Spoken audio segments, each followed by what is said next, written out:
Okay, we are on the other side of our center island here in our shop at our Delta table saw. I want to take a look at how to change and adjust and set up our dado blade for making either a dado cut or a rabbet cut on our material. So I'm going to bring you guys in close, show you how to change the blades on here, and we will go from there. So on this table saw, the inserts are a little bit different, and to remove them, we're just going to reach in and it just lifts out like that. Now, once we're inside, we need to make a change to our blade, and I'm always going to double check and make sure that the saw is unplugged before I put my hands down inside here. The wrench to make this change lives inside the table saw cabinet in the same spot as what we saw on the other side. And at this machine, what we're going to do is we're actually going to use our table insert to help us change our blade out. So I'm going to take my wrench and I'm going to put it down over top of the nut that's holding the blades on the arbor. And then I'm going to use my table insert and I'm going to set it underneath the tooth of the blade right here. And then I'm going to just pull towards. And that is going to release the pressure, the pressure and the tension on the nut and allow me to remove it. So now I can, just like on the other machine, I'm going to put my finger here on the end of the arbor and spin the nut off of the arbor and onto my finger so that I don't accidentally drop it down inside the saw. And then I'm going to remove the washer. And now I can start removing the blades. And this is where you can really see that we don't have one blade here, we have two. And the way these dado blades work is they work in conjunction with each other. We will never run the this table saw with just one of these blades on. You always have to have, at the very least, the two red blades. And you'll notice that each one has writing on, each blade has writing on one side. The writing always faces to the outside, so it's never adjacent. And then we're always going to put it in with the teeth pointing towards the operator. So with this side out and with the teeth pointing towards the operator, I can slide this down in here and onto the arbor. Now in our cabinet, we have a series of these spacers that go in between. These are called chippers. And each chipper is essentially a wing with a tooth on either end. And so by adding one of these chippers, I can add 1/8 of an inch of cutting width onto my dado stack. So if I want to make a 1/2 inch dado cut, I'm going to start with a blade, and then I'm going to add a chipper on here. And it's really important when we are putting these dado blades on that the carbide teeth, and that's this part right here, this is the tooth, it's made out of pure carbide. The carbide is not being pinched up against another piece of steel. So for example, if I were to install this like this, you can see the carbide tooth is up against the steel of the blade. I don't want that. What I want to do is I want to space this so that this carbide tooth here and this carbide tooth here are not hitting the steel of either the chipper or the blade. So that can be accomplished either by putting the red tooth in this gap on the chipper or by rotating it and putting the tooth on the chipper in between these two teeth here. So you can do it either way. So I've got the first one on. Now I'm going to load on the second chipper, and again, the tooth has to be pointing towards the operator. And when I put this on here, I actually want to space this out a little bit so that my chippers aren't all in line, but so that they're rotated like this. That's going to help the whole set of blades to stay more balanced. So I've got my outer blade, one chipper, two chippers. Now I'm going to put my other blade on, and I'm going to put this on here with the text pointing out and the teeth pointing towards me as the operator. And I'm going to make sure that I align the blade against the chipper so that the teeth are not getting pinched against the steel. And then I can go ahead and I can put on the washer with the concave side facing towards the blade. And then I can reach down and I can thread the nut onto the arbor.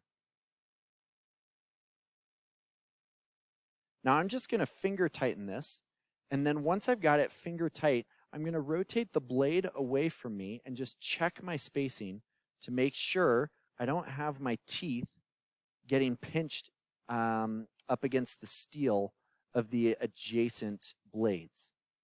So I'm just making some small little adjustments, and that looks good right there. So now I'm going to take my wrench and I'm going to put it back on the nut, which is down on the arbor. And on this machine, I'm going to just grab onto the back of my blade. I'm going to hold firmly, and I'm going to push this wrench as tight as I can without it slipping through my hand. And you can feel when that's about to happen. And that's going to prevent us from over-tightening the nut on this machine. Now that I've got my dado blade set up, I can return my table insert, just like that. And now I'm ready to set up to make my dado cut. Now the other thing that we've got inside our cabinet over here, we have 3 chippers and the 2 blades, and then we have an assortment of spacers. And these spacers vary. The thickest spacers are a 1/16 of an inch, and the thinnest spacers are thousandths of an inch. This particular spacer right here is 4 1/1000ths of an inch thick. And so you can really fine tune the width of your dado blade to get exactly the cut that you want.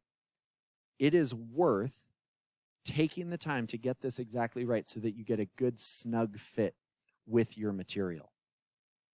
For the purposes of this demonstration, I'm going to go ahead and leave this with just the 2 outer blades and the 2 chippers, which is going to bring us right up around a 1/2 inch width on our cut.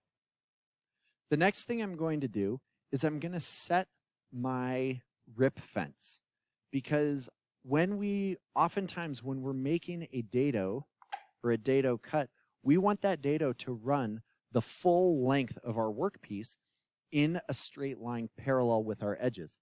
And so I'm going to use my rip fence. Now, because I have changed the width of the blade, the marking gauge on the fence is not accurate. And so instead, what I have to do is I have to carefully take a measurement from the outside of this tooth to the fence, and that's going to tell me the distance that my dado cut will be from the edge of my board. For this example, I'm going to bring it over to 2 inches. So my cut will be 2 inches from the edge of my board. And again, it is worthwhile to take the time to get this set up correctly. So right there is 2 inches. The next thing I would need to do is I need to set my depth. And with our dado stack, we are never going to cut all the way through our material. We're only cutting a channel out of our workpiece. And so instead of setting this to the gullets so that they come up above, what I want to do is I'm actually going to lower this down pretty far. And I'm going to estimate here. Let's say I want to cut a dado that's 1/4 of an inch deep. Well, I'm going to lower this down so that I'm definitely less than 1/4 of an inch in depth.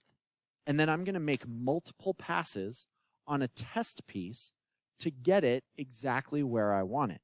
So if this is my finished piece of material, I need to get a test piece to make my passes before I make my initial cut.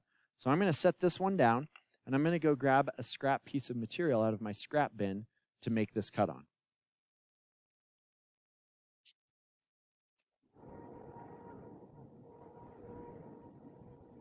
Now, I'm getting ready to turn the machine on, so I've got to go through my regular setup procedures. I've got to clean the machine off. I've got my fence set already. I've got my blade height set for now. Because I was just changing the blade, I need to plug the machine in. So let's get that plugged in.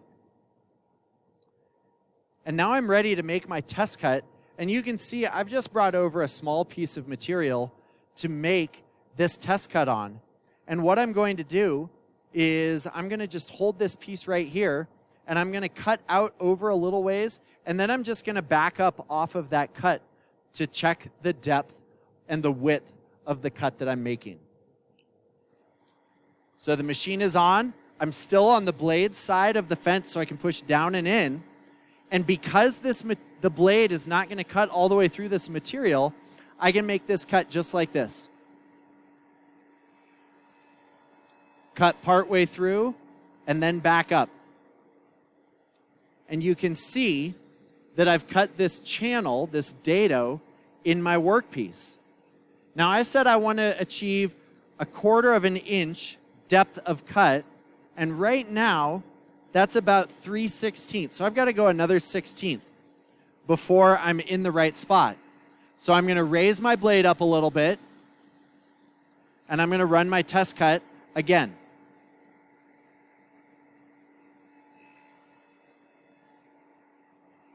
And I'm going to measure.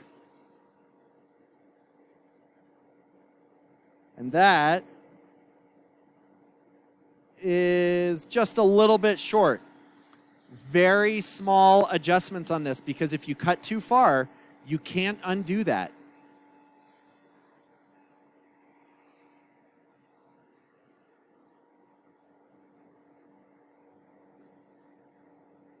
And that looks to me right there like 1/4 of an inch. So now I've got my depth correctly set. I'm ready to go ahead and make my full cut all the way through the length of my board. To make my final cut, because that blade is going to come out the back end of my workpiece, I absolutely do want a push stick. So I'm going to grab that from the bottom drawer of my cabinet. And now pressure down onto the table and into the fence, and I can run this the full length.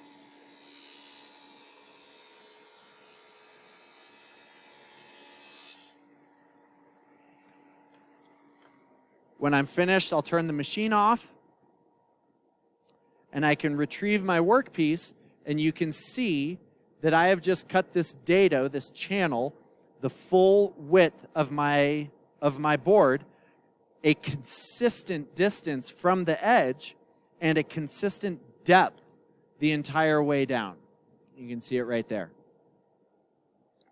Now, if this were a piece that a shelf was going to fit into, I would take my shelf piece and I would fit it inside my dado, and you can see that this is just a tiny bit too small. I could force it in, but if this were my shelf, I would take this blade off and I'd add one of those small spacers, maybe 4/1000ths of an inch, add it on there and run it again to get a nice snug fit for my dado so that my shelf fits into my board nice and tight.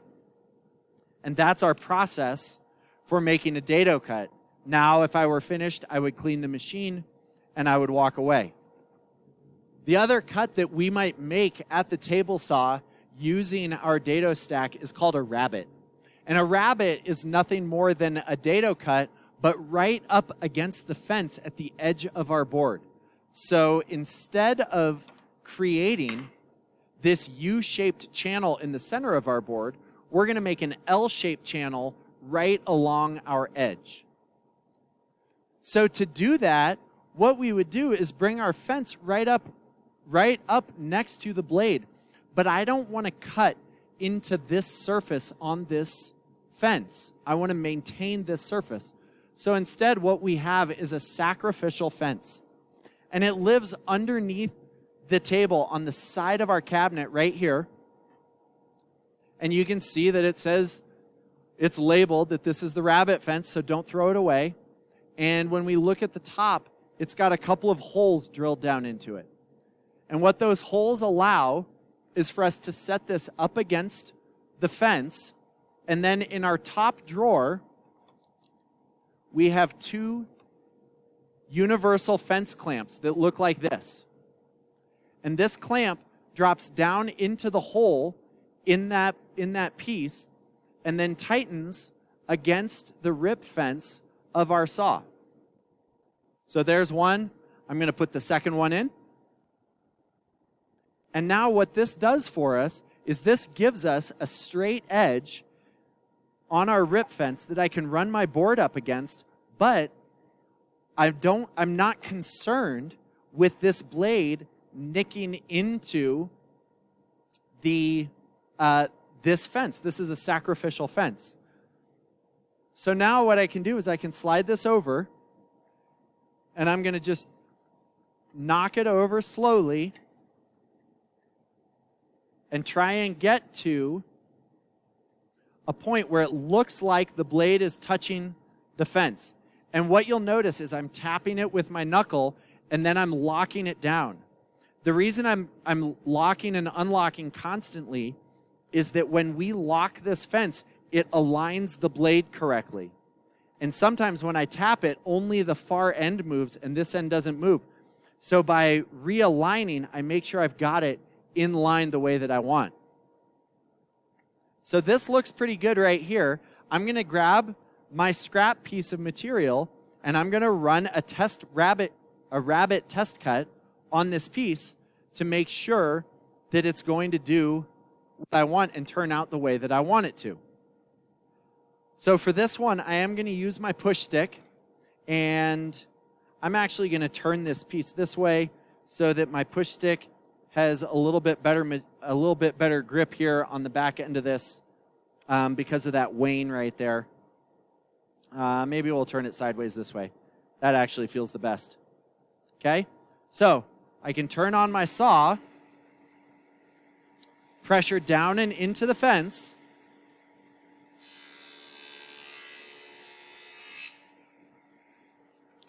and what I'm checking for is to make sure that there's no little lip left here at the edge, that the blade is cutting flush with the fence. And it is. I got a really nice clean cut right there.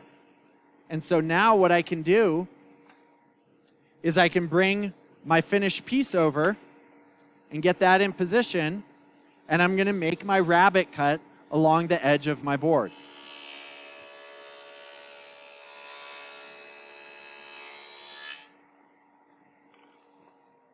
I can bump the power switch with my leg pretty easily. And now if you look right here, you can see, even though it didn't show up on my test cut, I've got this just a tiny bit of leftover material here. So there's a couple of ways that I can get rid of that, okay? Number one, I can just break it off, and it'll break off pretty close. But a better way to do that is going to be bringing my material over here, and I'm going to run this through just off the fence. I'm not going to push tight against the fence. And you may be thinking, Taylor, you told us that to avoid kickback, we have to have pressure down on the table and into the fence. And that is true. However, in this case, if I move my material away, there's no possible way for this to get bound up in the backside of the blade. If it's tight against the fence, all of that material has already been removed. This is the only situation in which I would run a piece of material not tight against the rip fence.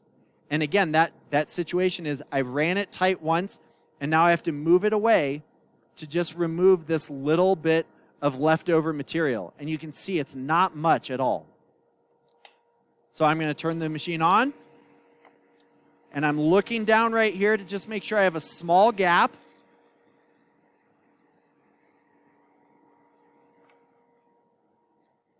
And that one pass has cleaned up this edge. And so now I've got my 2 different cuts that I make with my Dado blade. I've got my Dado, which is the channel, the U-shaped channel, and I've got my rabbet, which is an L-shaped channel right at the edge of my board. So those are the procedures for how we're going to make dado and rabbet cuts here in our shop. They're an important part of technical joinery that is often used in cabinets, in bookshelves, in different types of casework. And so knowing how to set this blade up correctly, how to set up the fence correctly for either a dado or a rabbet cut is a skill that you guys need to have.